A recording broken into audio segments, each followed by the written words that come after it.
नमस्कार दोस्तों, बहुत बहुत स्वागत है आपका स्टॉक युक्ति यूट्यूब चैनल पर। और आशा करता हूं कि आपने हमारा यूट्यूब चैनल सब्सक्राइब किया हुआ होगा। दोस्तों, आज की इस वीडियो में हम आपके साथ बात करने जा रहे हैं तीन बेहतरीन स्टॉक्स के कंपैरिजन की, C D S L, CAMS और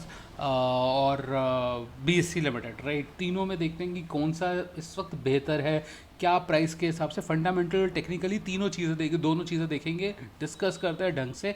आशा करता हूँ कि आप वीडियो को पूरा देखेंगे, ढंग से देखेंगे और संतोषमय तरीके से देखेंगे, शांति के साथ, ठीक है। तभी आप इस वीडियो का मैक्सिमम एक्सट्रैक्ट ले पाएंगे। तो दोस्तों, और एक चीज़ और बात करना चाहूँगा, डिस्क्लेमर देना चाहता हूँ कि हम सेबी रजिस्टर्ड एडवाइज़र नहीं हैं। ये वीडियो का उद्देश्य आपके साथ अपने थॉट्स को साझा करना है, बस, ठीक है। तो अब मुझे क्या लगता है, मैं अपने थॉट्स आपके साथ साझा कर रहा हूँ। तो दोस्तों, सबसे पहले शुरू करते हैं बीएससी लिमिटेड को देखते हुए। तो बीएससी लिमिटेड का ना स्टॉक बहुत ऊपर चला चुका है, और बीएससी लिमिटेड के स्टॉक से पहले मैं आपके साथ डिस्कस करना चाहता हूँ एक स्टॉक का नाम है डिक्सन टेक्नोलॉजीज, राइट। इसके रिगार्डिंग ना मैंने पहले एक वीडियो भी बनाई थी, और लगभग कोई 14,000 के आसपास ये जब स्टॉक था, तब मैंने कहा था कि मैं ना इसमें से थोड़ा सा अपना प्रॉफिट बुक करूँगा, थोड़ी सी शेव करूँगा, मतलब थोड़ा सा कम करूँगा, ठीक है।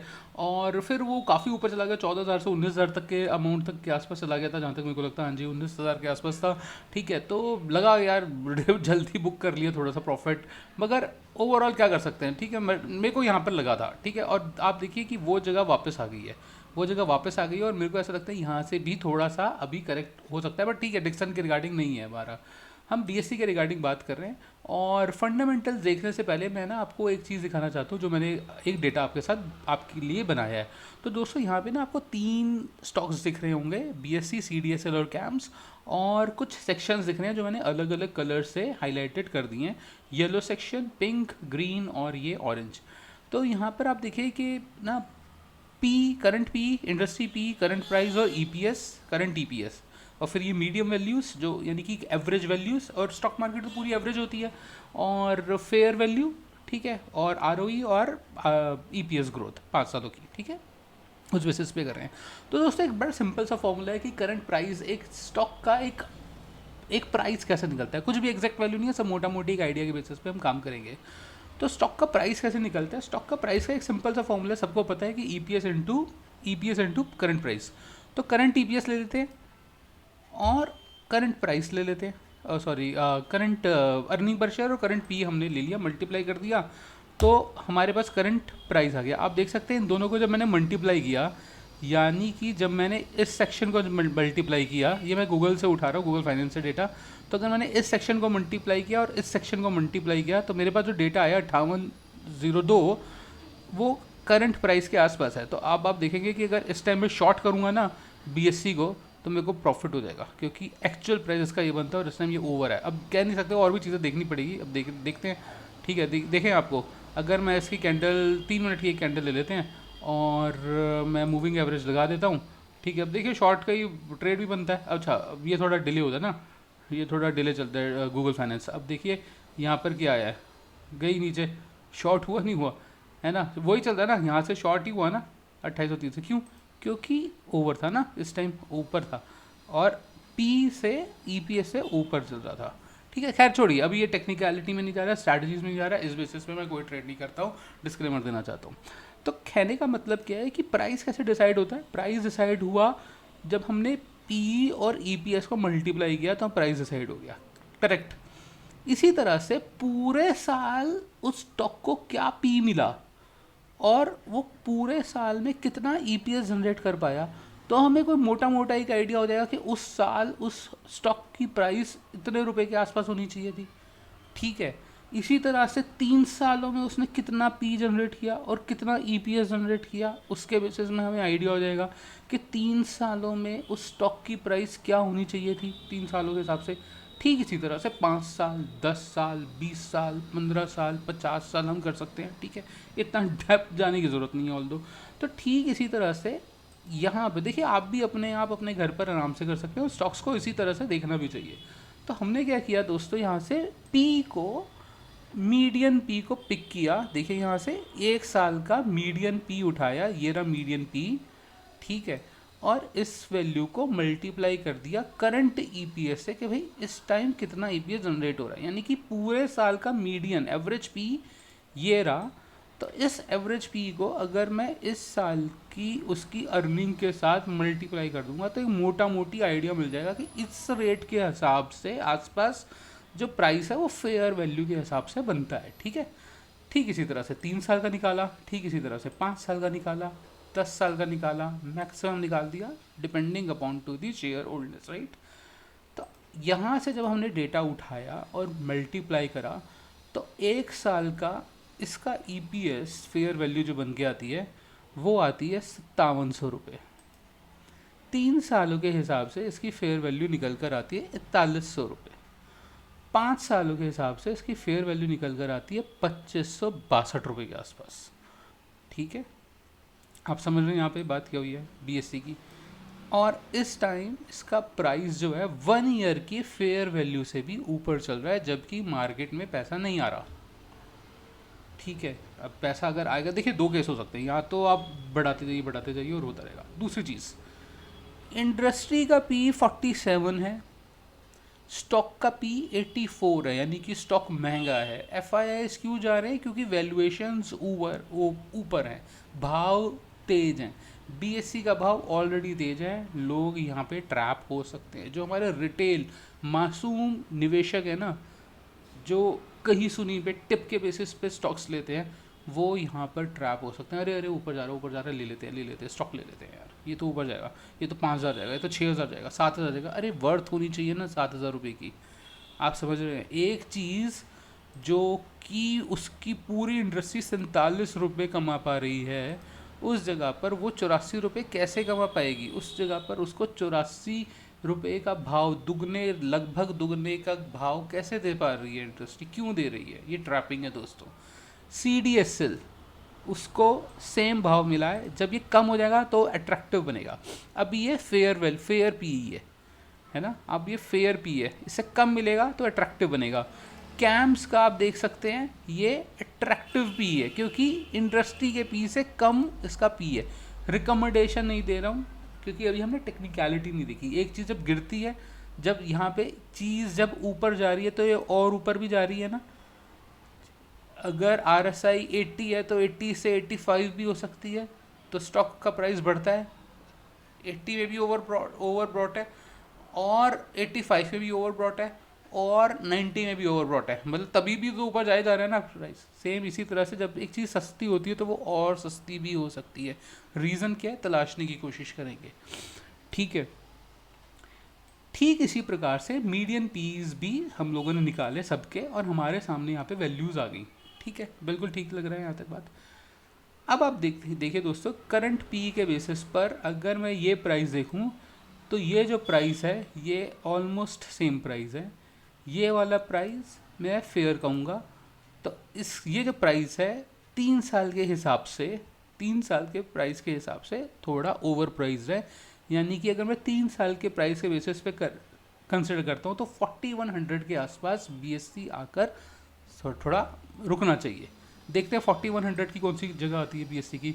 तो BSC की डेली की कैंडल कर देते हैं और ये सब हटा देते हैं, और आप देखिए 4100 की जो कैंडल आएगी वो यहाँ के आसपास आएगी, है ना। आप देखिए यहाँ पर एक सपोर्ट भी बनता है। ये एक बाय आए, राइट। हम अगर नेकेड आई से भी देखेंगे, अपने एकदम नॉर्मल भी देखें, तो हमें यहाँ पर एक सपोर्ट, ये साफ समझ में आ रहा है कि ये एक सपोर्ट है ना। यहाँ पर हलचल हुई है, कुछ स्टॉक स्टे किया है, रुका है, इस टाइप से चीज़ें इस जगह पर रुकी हैं, है ना। ये एक रेंज आ गई, बन गई। ठीक है, दूसरा देखते हैं आगे। अगला अगर 5 साल के हिसाब से देखते हैं दोस्तों, तो 2562 रुपये के हिसाब से इसकी फेयर वैल्यू बनती है। यानी कि स्टॉक जब 2562 रुपये के हिसाब के आसपास आ जाएगा ना, 2562 यानी कि 2562 आ गया आपका यहाँ कहीं पर, है ना।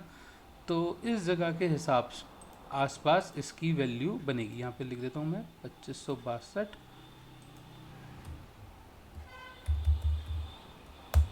तो 2562 के हिसाब से इस जगह पर इसकी रेंज निकल कर आती है। अब आपको एक चीज़ दिखाते हैं, ठीक है। अब क्या करते हैं, मैं मंथली एवरेज ले लेता हूँ, मंथली लेते हैं। अब आप देखिए मंथली भी हर जगह पर, यहाँ पे देखिए स्टॉक इससे ऊपर नहीं गया। यहाँ पर एक विक एंड हो रही है, पूरी कैंडल का एंड है ये प्राइस, यानी कि हलचल है यहाँ पे, कुछ तो इंपॉर्टेंट जोन है। यहाँ पे आप देखिए 2562 की ये जो रेंज आई है, कितनी स्ट्रॉन्ग रेंज आई है। ठीक है, अब मैं क्या करता हूँ, मूविंग एवरेज देखते हैं। आप ये देखिए, ये जो है ना 2100 वाला रेंज, ये यहीं पर ही आ गए। मंथली एवरेज की रेंज जो आ रही है ना, वो यहीं इसी रेंज के आसपास आ रही है। हो सकता है आने वाले समय पे ये रेंज थोड़ी बढ़े, ये थोड़ी ऊपर जाए। क्यों ऊपर जाएगी? क्योंकि एवरेज है ना, एवरेज है तो फिर आगे चलकर ये एवरेज ऊपर की एवरेज को ही काउंट करेगी, ठीक है ना। तो उसकी एवरेज बढ़ेगी। ये ग्रीन लाइन हो सकता है आगे आने वाले समय में ऊपर जाए, और ये ब्लैक वाली लाइन जो है वो थोड़े स्टे करे, रुके, है ना, और फिर नीचे जाए। तो ये एवरेज ऊपर जाएगी तो ये इधर ही आ जाएगी। हमारी स्ट्रेटजी क्या कहती है कि जब ग्रीन वाली लाइन जो होती है वो अट्रैक्ट करती है प्राइस को, मंथली एवरेज पर इसको अट्रैक्ट कर रहेगी ग्रीन वाली लाइन, और ये यहीं आएगा, देखना दोस्तों। यानी कि जो जो रिटेल निवेशक, कोई बाइंग और सेलिंग नहीं है, मगर मेरे को ऐसा लगता है कि यहाँ पर अब ट्रैपिंग चल रही है दोबारा। जो केस अब से 3 महीने पहले नवंबर और दिसंबर में रिटेलर्स के साथ हो रहा था, वही सेम BSE में आज भी हो रहा है, ठीक है। एक और देखते हैं, अगला देखते हैं ठीक इसी प्रकार से। अब देखिए CDSL को। CDSL कह रहा है क्या कि इसकी फेयर वैल्यू 1578 रुपये के आसपास होती है, जबकि करंट प्राइस 1260 है, यानी कि फेयर वैल्यू है, प्राइस उससे कम है। आप देखिए 3 साल के हिसाब से 1283 आसपास है, 5 साल के हिसाब से 1209, अभी थोड़ा सा ओवर प्राइस है, करेक्ट हो जाएगा, देखने आगे क्या लग रहा है, ठीक है। CDSL का चार्ट देखते हैं। जब हम CDSL का चार्ट देखते हैं दोस्तों यहाँ पर, तो आप देखिए कि यहाँ पर ये जो वैल्यू आ रही है 900 रुपये के आसपास आ रही है, 926 रुपये के आसपास, 922 रुपये के आसपास। अब आपको एक चीज़ दिखाते हैं। CDSL, अगर मैं यहाँ पे जाता हूँ और यहाँ पे मैं CDSL लिख देता हूँ, ठीक है, और P पर आता हूँ और 10 ईयर्स का P देखते हैं, तो ये P है 39.1, राइट। अब देखिए आपको एक चीज़ दिखाते हैं। यहाँ पे मैं क्या कर रहा हूँ, देखिए 39.1 into current EPS of CDSL, यानी कि ये वाला पॉइंट है ना, इसको मल्टीप्लाई कर दूँगा, कितना आया 1039 रुपये। और आप देखिए CDSL जब आएगा तो 9026, यानी कि 1000 रुपये के आसपास के आंकड़े के आसपास आ सकता है, यानी कि 10 साल हो गया, यानी कि अभी भी इसमें गैप बनता है, अभी और नीचे जा सकता है। कोई रिकमेंडेशन नहीं है, ऐसा अनुमान लग रहा है, ऐसा सोचा जा रहा है कि हो सकता है, ठीक है। ऐसा नहीं है कि कल ही लाके ख़रीद लिया, बेच दिया, ये कर दिया, वो कर दिया, नहीं, ऐसा कुछ नहीं है, ठीक है। लंबी अवधि का प्रोस्पेक्टिव रखना है अपने को। तो यानी कि अभी प्राइस करेक्शन इसमें आ सकती है, ऐसा लग रहा है, ऐसा दिखने को बनता है। दूसरी एक और चीज़ देखते हैं, सबको आजकल आता है फिबोनाची लेवल्स। यहाँ से उठाता हूँ, 1.68 सबसे स्ट्रॉन्ग लेवल होता है सपोर्ट का, ठीक इस जगह पर आ रहा है 1.68, है ना। यहाँ से देखिए इस डोजी से ऊपर तक की फ्रॉथ तक लेकर गए, है ना। फ्रॉथ मतलब झाग, ये सारा कुछ झाग था दोस्तों, ये सब झाग थी, सब निकल गई 2 मिनट के अंदर। झाग तो देखिए कैसे घस करके निकली है एकदम, है ना। तो यहाँ पर क्या आया 954, हमारा पॉइंट क्या बोल रहा था जब हमने बोला यहाँ से 1039 के आसपास इसकी फेयर वैल्यू आती है, उसके आसपास, और हो सकता है उससे नीचे ही पहुँच जाए। 11 साल 12 साल मैक्स, तो मेरे को भी नहीं पता, इसका मैक्स भी देख लेते हैं भाई। इसका मैक्स कोई आइडिया नहीं है, 39.1 ही आ रहा है, ठीक है। ठीक इसी तरह से अब हम कैम्प्स का देखते हैं दोस्तों। तो कैम्प्स का क्या बन रहा है यहाँ पर कि भाई 5 साल के हिसाब से जो फेयर वैल्यू आती है वो 4200 के आसपास बनती है, और 3 साल के हिसाब से फेयर वैल्यू बनती है 4020 के आसपास, जबकि इस वक्त 3483 रुपये, 4020 की यहाँ पर वैल्यू बन रही थी। आप देख सकते हैं ये जो ग्रीन वाले पे नीचे मैंने कर्सर रखा हुआ है, यहाँ पर ग्रीन में फेयर वैल्यू 3 पर 4020 रुपये के हिसाब से इसकी वैल्यू बनती है, मगर यहाँ पर जो वैल्यू बन रही है वो 3483 रुपये की वैल्यू इस टाइम करंट वैल्यू आ रही है, ठीक है। तो हो सकता है नीचे जा सकता है। अब देखते हैं कैम्प्स में क्या लगता है, तो कैम्प्स का भी देखते हैं। कैम्प्स का भी अगर मैं 3 ईयर्स का देखूं दोस्तों, तो पी देखते हैं, और 10 ईयर्स का पी देखते हैं, जो कि मैंने कैलकुलेट नहीं किया था, वो 45.3 था, ठीक है। और यहाँ पर भी मैंने 45.3 लिया हुआ है, तो कोई फ़ायदा मिलेगा नहीं, तो यही वैल्यू हमारे पास आ रही है। चार्ट देखते हैं दोस्तों कैम्प्स का। तो जब मैं कैम्प्स के चार्ट पर आता हूँ तो कैम्स के चार्ट पर मेरे को ये वैल्यू ग्रीन लाइन के बड़ी पास लगती है। क्यों पास लग रही है? आप देखिए ना, फेयर वैल्यू से कम है। कितना कम है? अच्छा खासा कम है, 600 रुपये कम हो चुका है ना। 4000 का 600 रुपये का मतलब हो गया 12-13% नीचे है ना 4000 से। देखिए 4000 कहाँ पर आई? 4000 का अमाउंट आया इधर, यहाँ पर, है ना। यहाँ से यहाँ तक तो आ चुका, 20% तो कम हो ही चुका। और थोड़ा बहुत भी कनेक्शन हो सकता है तो इस लेवल के आसपास आ सकता है, 3064 के आसपास आ सकता है, नीचे और आ सकता है। रिकमेंडेशन नहीं है, और भी कुछ चीज़ें होंगी जिसके बेसिस पे कंसिडर करके हम ये चेक करेंगे कि ये लेना चाहिए या नहीं लेना चाहिए। अभी कुछ कहा नहीं जा सकता, मगर फ़िलहाल के लिए कैम्प्स के अंदर मेरे को प्राइस ज़्यादा स्टेबल लगता है। ठीक है, तो ये है दोस्तों मेरा एनालिसिस BSE CDSL और कैम्प्स के रिगार्डिंग P/E फेयर वैल्यू। एक चीज़ और बोलना चाहता हूँ, थोड़े से आपके मिनट और लूँगा, 15 मिनट की वीडियो और भी हो चुकी है, मगर फालतू की रील्स देखने से अच्छा है कि थोड़ा सा यहाँ पे भी देख लेते हैं। ठीक है, अगली चीज़ जिस पर हम फोकस कर रहे हैं दोस्तों वो है ROE और EPS। दोस्तों देखिए, इस बीच में मैंने आपसे एक बार भी नहीं कहा कि आप हमारे चैनल को लाइक कीजिए, सब्सक्राइब कीजिए, कोई ठुमका झमका नहीं है।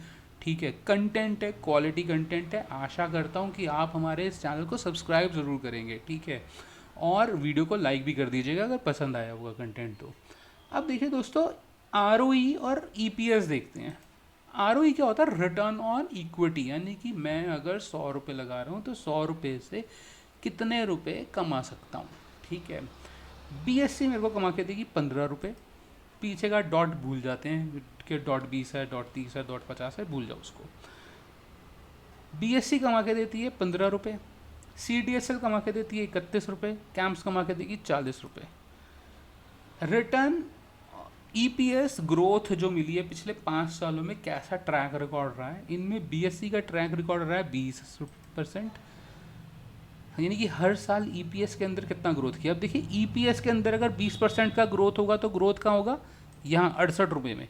यानी कि अगले साल इसमें 20% अगर बढ़ जाएगा तो इसका EPS कितना बढ़ जाएगा? 20% का मतलब हो गया लगभग कोई 15 रुपये। 68 रुपये में 15 रुपये बढ़ जाते हैं तो हो जाता है 83 रुपये, यानी कि अगले साल इसकी वैल्यू 83 रुपये बन जाती है। और ऐसा मुमकिन है कि अगर 83 बन जाती है, 83 का EPS मिल जाता है और करंट PE हमें सेम ही PE रहता है, तो इसका वैल्यू 7000 तक पहुंचेगी। यानी कि BSE का मैक्सिमम लेवल तक ट्रैक के हिसाब से 200-300 रुपये और बढ़ा दो, 7200-7300 रुपये से ऊपर नहीं पहुंच पाएगा।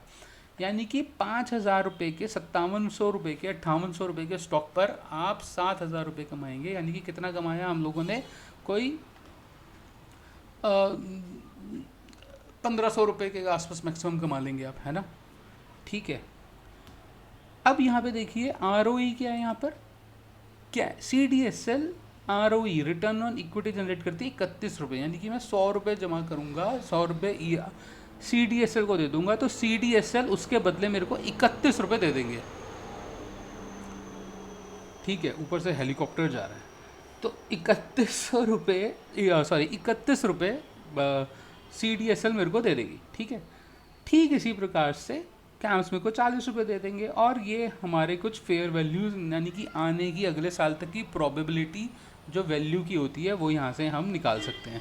तो दोस्तों कुछ इसी हिसाब से हमारे पास वैल्यूज़ बनती हैं। यानी कि इस हिसाब से अगर मैं वैल्यू देखूँ, अगर इनके करंट P, यानी कि अगर P के अंदर कोई चेंज नहीं होता तो इसकी वैल्यू बनती है 7028। यहाँ की वैल्यू कितनी बनेगी? अगर मैंने 30% का इसमें EPS में जनरेट हो गया, 30% EPS अगर जनरेट हो जाता है तो 7.5, यानी कि लगभग कोई 33 रुपये के आसपास EPS आ गया, राइट। और सेम ये बन जाता है तो इसकी वैल्यू 1500 रुपये आ जाएगी। ठीक है, अभी 1200 रुपये और 1500 रुपये तक आ जाएगी मैक्सिमम। ठीक है, और यहाँ पर अगर 25% का EPS है और 93 रुपीज़ है, तो 18 और 9 27, है ना। तो ये हो गया हमारा 130 रुपये के आसपास का आ गया। ठीक है, तो